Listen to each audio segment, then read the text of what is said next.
Nós vamos dar início ao videocast desse projeto da Seismic Experience, onde nós vamos conversar hoje com o Dr. Afonso Cardoso. Dr. Afonso, muito obrigada por ter aceito o convite. O Dr. Afonso é médico hematologista de medicina diagnóstica do Hospital Albert Einstein e do Serviço de Hematologia do Hospital das Clínicas da Faculdade de Medicina da USP. Tenho o prazer de entrevistá-lo, vamos fazer uma conversa, na verdade. Eu sou professora Terezinha Munhoz, da PUC de Porto Alegre, e da Escola de Ciências da Saúde e da Vida, e o nosso tema de hoje é o papel das plaquetas na inflamação e na doença cardiovascular. As plaquetas, se sabe que têm um papel fundamental na hemostasia, um papel primordial bastante conhecido, né? Elas iniciam o processo hemostático, elas, através de adesão e agregação, elas provocam, então, a ativação dos fatores de coagulação, levando à geração de trombina e a formação de fibrina. Mas, na última década, tem aumentado muito as evidências da participação das plaquetas em outras funções, né? Então, aí se vê o papel da plaqueta no sistema imune, interação com neutrófilos, com monócitos, a plaqueta na inflamação, a plaqueta na biologia tumoral. Então, tem outros papéis da plaqueta importantes que estão sendo evidenciados, especialmente agora na Covid-19, né, para o entendimento dos processos trombóticos da Covid-19, foi muito importante, então, ampliou esse estudo sobre o papel das plaquetas. Então, vamos começar abordando um pouco mais o papel das plaquetas na inflamação. Com certeza, professora Terezinha, um prazer estar aqui conversando com você sobre esse tema tão interessante. Agradeço a Seismic também pelo convite. Na verdade, assim, é como você bem falou na sua introdução, nós sempre fomos expostos ao conceito da participação das plaquetas na hemostasia, né? A plaqueta, ela é o band-aid do vaso ali, né? Ela é o tampão, e os pacientes que têm algum distúrbio, seja quantitativo, que tem pouca plaqueta, ou que a plaqueta tem algum distúrbio de funcionamento, não funciona adequadamente, esses pacientes têm tendência a sangramento, e os pacientes que têm uma hiperativação das plaquetas, eles têm tendência à trombose. Só que, como você bem disse, nos últimos 10 anos, e isso foi muito acelerado por conta do entendimento da Covid-19, a biologia das plaquetas foi muito mais bem estudada, né? Saindo um pouco dessa dicotomia trombose, inflamação, trombose e sangramento, e indo para a participação em diversos sistemas, né? E aí a gente fala da participação da interação da plaqueta com o sistema complemento, que é o braço humoral da imunidade inata. A gente fala das plaquetas interagindo com a imunidade celular, principalmente os monócitos, os neutrófilos, como você bem falou, né? Os neutrófilos que nos processos inflamatórios, eles têm aquelas projeções que são ricas em DNA, estonas, que conhecemos como os NETs, e os NETs foram a vedete aí da Covid-19, porque esses NETs, quando superexpostos, ativavam as plaquetas, e as plaquetas ativavam os NETs, e essa hiperativação continuada levou ao fenômeno de monotrombose, e são tromboses que especialmente são de difícil manejo com anticoagulação exclusivamente, porque elas estão muito associadas a esse processo inflamatório também.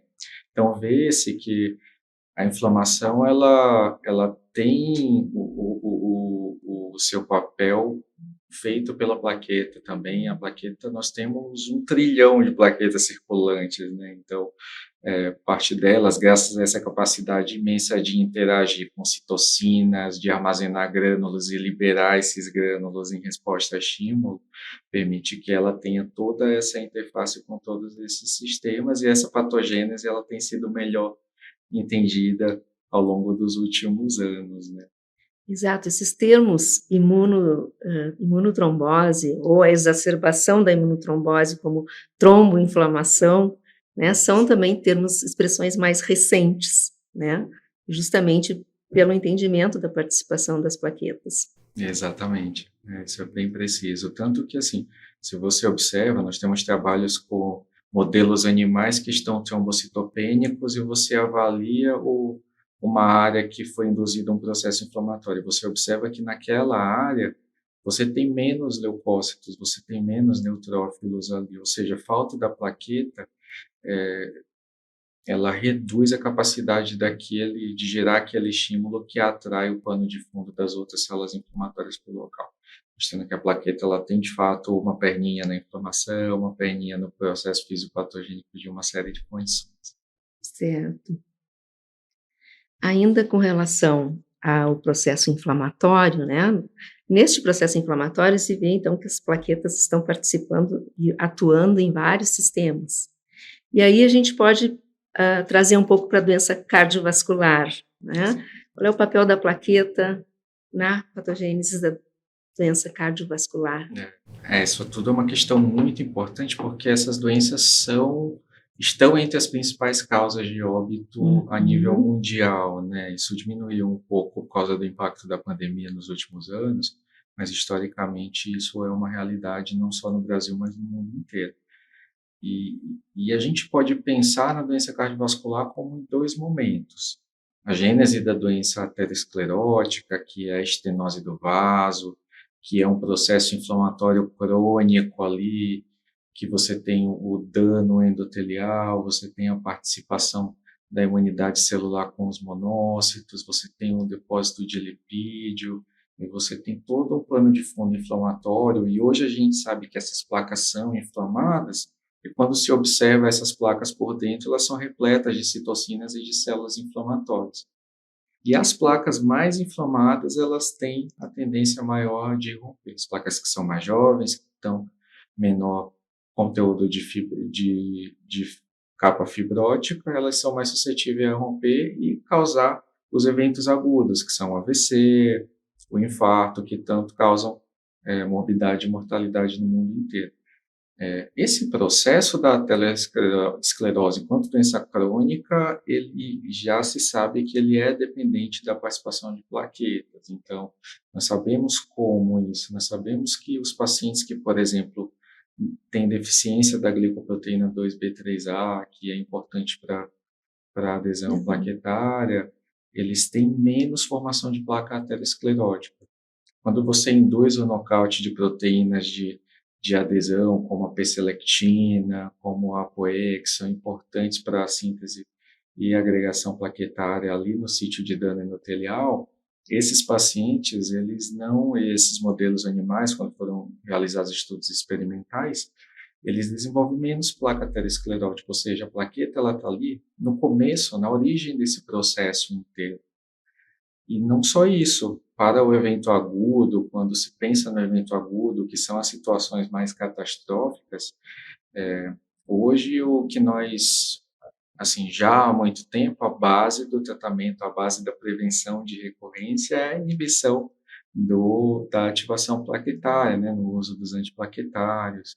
E isso tudo tem muito sido estudado, por quê? Porque o tratamento com antiplaquetário, ele até reduz bastante a incidência e a recorrência de eventos, mas você precisa ter um balanço entre o risco de sangramento e a atividade. Então, o que se busca nesse momento é um acerto entre o tanto que isso diminui o processo inflamatório e a adesão plaquetária e o risco de sangramento do paciente. Então, esse é o desafio nas doenças cardiovasculares. Mesmo com os antiplaquetários, mesmo assim ainda acontece em função da doença inflamatória, acaba ainda ocorrendo uma certa, bastante frequência ainda as doenças trombóticas, né? Mesmo com todo o conhecimento que se tem de drogas antiplaquetárias. Exatamente, chegou-se num ponto em que historicamente se usava a AS, por exemplo, num cenário de profilaxia secundária de um evento, e colocou-se um outro inibidor do P2Y12 em associação, e isso aumenta o risco de sangramento do paciente e muitas vezes a gente sabe que aumenta o benefício, mas esse acerto, o quanto que essa inibição e o risco de sangramento ainda não está tão bem estabelecido em todos os cenários. Então, é provável que vão entrar aí a descoberta de outros mediadores para serem inibidos, como a glicoproteína 6, por exemplo, e também esse acerto da dose com o uso dos novos antiagregantes. Uhum. Continuando, então, diante dessa abordagem, então, da importância das plaquetas na inflamação, como você vê a participação do laboratório? Ou como o laboratório pode auxiliar na avaliação das Legal, plaquetas isso nessa vem área? sendo muito debatido, né, professora Terezinha, assim, recentemente, por conta dessas questões que nós acabamos de abordar, os testes de função plaquetária, eles têm tido seu papel, presença de certos agonistas, então você avalia que já se sabe hoje, que as pessoas que estão em uso de AS, que eles ainda têm as plaquetas ativadas por ácido araquidônico, ou os pacientes que estão em uso de inibidor de P2Y12 estão em uso de clopidogrel, por exemplo, e eles ainda têm as plaquetas ativadas através desses agonistas, eles têm um risco maior de um evento novo. Então, essa é a aplicação atual dos testes de função. E nós temos também uns dados que são muito importantes e muitas vezes negligenciados, que são os índices plaquetários. Então, os índices plaquetários, que são tanto medidas de tendência central como o VPM, então, o VPM, ele está ali mostrando o volume das plaquetas, né, de forma média, e quando o VPM está aumentado, isso indica que você tem plaquetas de maior tamanho, de forma geral, e essa medida, ela tem uma associação muito grande com a incidência de eventos cardiovasculares, mesmo em pessoas que já estão em uso de antiplaquetário.